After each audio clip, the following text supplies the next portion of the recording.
स्वागत है आपका पहले वीडियो के इस चैनल में। मैं हूँ राकेश और आप देख रहे हैं आर टेक्नोलॉजीज चैनल। मैं भी आपकी तरह एक स्टूडेंट हूँ और मैं भी स्कूल जाता हूँ। मेरी थोड़ी नॉलेज आपको शेयर करने के लिए मैं वीडियो बना रहा हूँ। पसंद आए तो प्लीज़ लाइक शेयर सब्सक्राइब कर देना। तो प्लीज़ वीडियो को पूरा देखना एंड तक। बड़ी इंटरेस्टिंग वीडियो है, आपको अच्छा लगेगा, थोड़ा आपकी नॉलेज भी बढ़ेगी। तो दोस्तों आज मैं बताने वाला हूँ एटमॉस्फेयर, जो कि हमारे धरती का ऊपरी हिस्सा है। तो आज का पहला टॉपिक है, मैं पूरा डिटेल्ड इन्फॉर्मेशन देने वाला हूँ एटमॉस्फेयर का।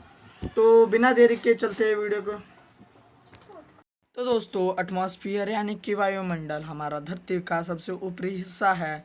जहाँ पर ग्रेविटी होता है वहाँ पर एटमॉस्फेयर, और जहाँ पर एटमॉस्फेयर होता है वहाँ पर gravity.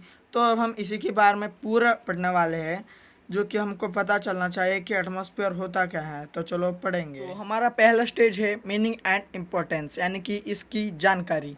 Atmosphere is a thin layer of gas, dust particles and water vapor surrounding the earth. This layer of gases forms protective boundary between the outer space and the earth surface. यानी कि जो कि हमारा वायुमंडल या atmosphere भी बोल सकते हैं, वो पूरी तरीके से धूल और गैस से मिक्स हुआ है, जो कि हमको उसकी सुरक्षा रेखा से बाहर का स्पेस और अंदर का एटमॉस्फेयर डिवाइड करता है। और एक बात दोस्तों, जहाँ पर ग्रेविटी नहीं होता समझो कि वहाँ पर पूरा हर एक चीज़ इवन मनुष्य ऊपर उड़ता है, जो कि यही दृश्य हमको ऊपरी हिस्से के स्पेस में देखने के लिए मिलेगा। ये बात समझो कि ग्रेविटी है वो हमको नीचे खींचता है और यही वजह से हम धरती पे चल पाते हैं। दूसरी भाषा में कहे तो यहाँ पर ग्रेविटेशनल फोर्स होता है। तो दोस्तों हम इसी की जानकारी में पढ़े थे कि एटमॉस्फेयर डस्ट और गैस से मिक्स है। तो गैस में कितने टाइप के एलिमेंट मिक्स है, तो आप यहाँ पर देख सकते हैं नीचे। यहाँ पर नाइट्रोजन 78.08% और ऑक्सीजन 20.94%, आर्गॉन 0.93% और कार्बन डाइऑक्साइड यानी कि CO2 0.03%, ओजोन 0.00005% मिक्स है। इसी के साथ में थोड़े थोड़े डस्ट पार्टिकल्स भी मिक्स है और थोड़े वाटर वेपर्स। तो दोस्तों अभी हमारा दूसरा और महत्वपूर्ण स्टेज आता है layers of atmosphere. The atmosphere may be divided into 5 important layers on the basis of characteristic features. इसका मतलब दोस्तों, जो कि हमारा एटमॉस्फेयर है उनके 5 महत्वपूर्ण लेयर से डिवाइड हुआ है, जो कि आप यहाँ पर देख ही सकते हैं। उनके नाम है ट्रोपोस्फियर, स्ट्रेटोस्फियर, मेसोस्फियर, थर्मोस्फियर और एक्सोस्फियर। और अभी हम करने वाले हैं हर एक दूसरे लेयर से कंपैरिजन वाली बात करें तो troposphere is the lowest layer of the atmosphere. It extends up to 18 kilometers at the equator and 8 kilometers near the pole. Troposphere एक लेयर है एटमॉस्फेयर में, जो कि 18 किलोमीटर्स इक्वेटर में फैला हुआ है और 8 किलोमीटर्स यानी कि नॉर्थ और साउथ पोल में फैला हुआ है। अभी दूसरा वाला लेयर आता है stratosphere. Stratosphere is the second layer of the atmosphere. It is between troposphere and mesosphere. In this layer, ozone is the most important gas which absorbs ultraviolet rays of the sun and protect all forms of life in the earth.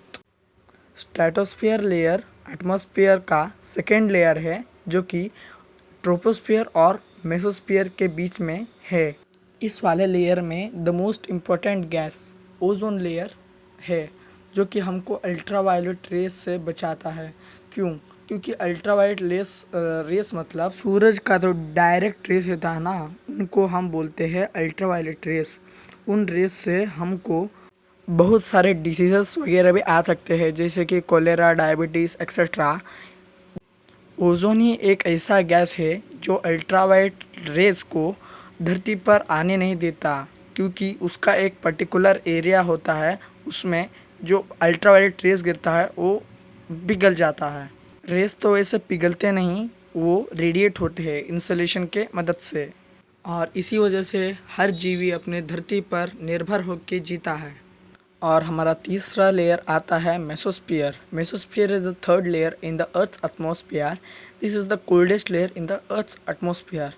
और mesosphere जो layer है वो third layer में है atmosphere में। और ये वाला लेयर पूरे एटमॉस्फेयर के सभी लेयर में से सबसे कोल्ड है। Thermosphere. Thermosphere layer lies next to mesosphere also known as ionosphere। जो थर्मोस्फीयर लेयर है वो मेसोस्फीयर के बाद में आता है और इसको आयोनोस्फीयर भी कहा जाता है। अभी पांचवा और आखिरी का लेयर है exosphere. This layer is top most layer of the earth's atmosphere. In this layer elements are rare and pressure is extremely low. यह लेयर सभी एटमॉस्फेयर के लेयर में से सबसे ऊपर का लेयर है। इस लेयर के जो एलिमेंट्स है वो बहुत ज़्यादा रेयर है और जो इसका प्रेशर है वो भी बहुत कम है। समझो कि उधर फोर्स है तो भी प्रेशर नहीं होता। और अभी हम आते हैं अपनी थर्ड स्टेज पे और हमारा थर्ड स्टेज है temperature. The sun is the main source of energy to the earth which supplies heat through insulation. Insulation means incoming solar radiation from the sun to the earth. Temperature is recorded by an instrument called thermometer. Centigrade and Fahrenheit are the important thermometers use to measure atmospheric temperature. सूर्य पृथ्वी के लिए ऊर्जा का मुख्य रूप है जो इंसुलेशन माध्यम से गर्मी की आपूर्ति करता है। अर्थात सूर्य से पृथ्वी पर आने वाले सौर विकिरण का तापमान थर्मोमीटर नाम का उपकरण द्वारा दर्ज किया जाता है। और आग और दर वायुमंडलीय तापमान को मापने के लिए उपयोग किए जाने वाले महत्वपूर्ण थर्मोमीटर है। और महत्वपूर्ण थर्मोमीटर्स के नाम है सेंटीग्रेड और फ़ारेनहाइट, जो कि एटमॉस्फेरिक टेम्परेचर का तापमान दर्ज करता है। जब आपको आराम नहीं होता तब आप हॉस्पिटल में डॉक्टर से थर्मोमीटर लगवाते हैं, तब आपको पता चलता है कि आपका शरीर का तापमान कितना बढ़ रहा है और कम हो रहा है। अभी आते हैं normal lapse rate. Normal lapse rate क्या होता है? It is the decreasing rate of temperature with the increase of altitude. The rate of decrease is 1 degree Celsius for every 165 meters or 6.4 degrees Celsius for every 1000 meters of height. ये देख के आपको समझ में आना चाहिए कि एल्टीट्यूड यानी कि हाइट जब इंक्रीज़ होता है तब टेम्परेचर का मूल्य यानी कि डिक्रीजिंग रेट कम होता है। जब हाइट इंक्रीज़ होगा तब टेम्परेचर डिक्रीज़ होगा। तो देखिए दोस्तों 165 मीटर में 1 डिग्री सेल्सियस कम होता है और 1 किलोमीटर में 6.4 डिग्री सेल्सियस कम होता है।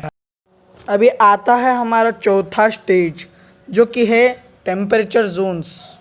तो दोस्तों यहाँ हमारा चौथा स्टेज है और यहाँ आपको ऊपर देखने के लिए मिलेगा 90 degree equals to north pole और 66.5 degree north equals to arctic circle और 23.5 degree north equals to tropic of cancer.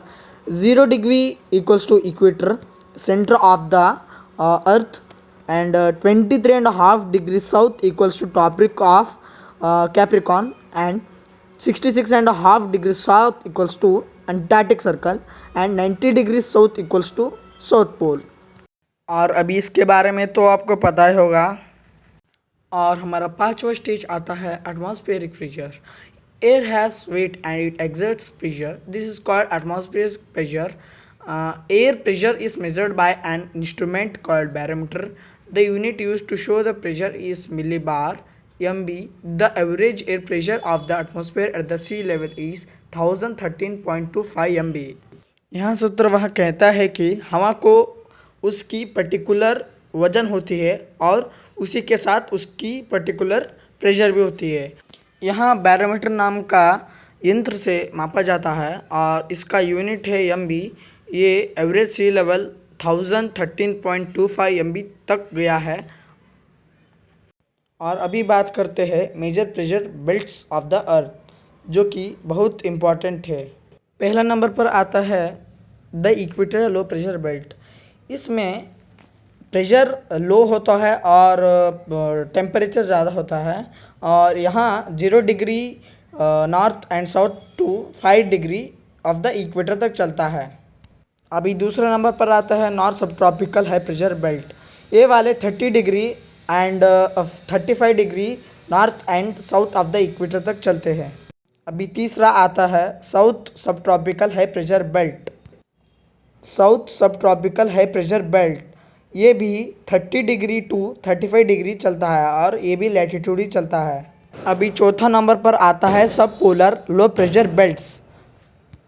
ये वाले 60 degree to 65 degree north and south of the equator तक चलते हैं। अभी छठे नंबर पर आता है north polar high pressure belt. यहाँ 60 degree north to 65 degree north पर चलते हैं और south sub polar low pressure belt 60 degree south to 65 degree south चलते हैं। अच्छा दोस्तों, पूरे वीडियो देखने के लिए धन्यवाद। वीडियो अच्छा लगा तो चैनल को प्लीज़ लाइक शेयर और सब्सक्राइब कर देना और बाजू वाले बेल आइकन को ऑल पर सेट कर देना ताकि हमारी न्यू वीडियो पहले आपके पास आ पहुँचे। और दोस्तों, इसी टॉपिक में क्लाउड्स के ऊपर एक वीडियो बनाने वाला हूँ, तो आने के बाद ज़रूर देखना। मिलते हैं ऐसे ही धमाकेदार वीडियो के साथ। Bye bye.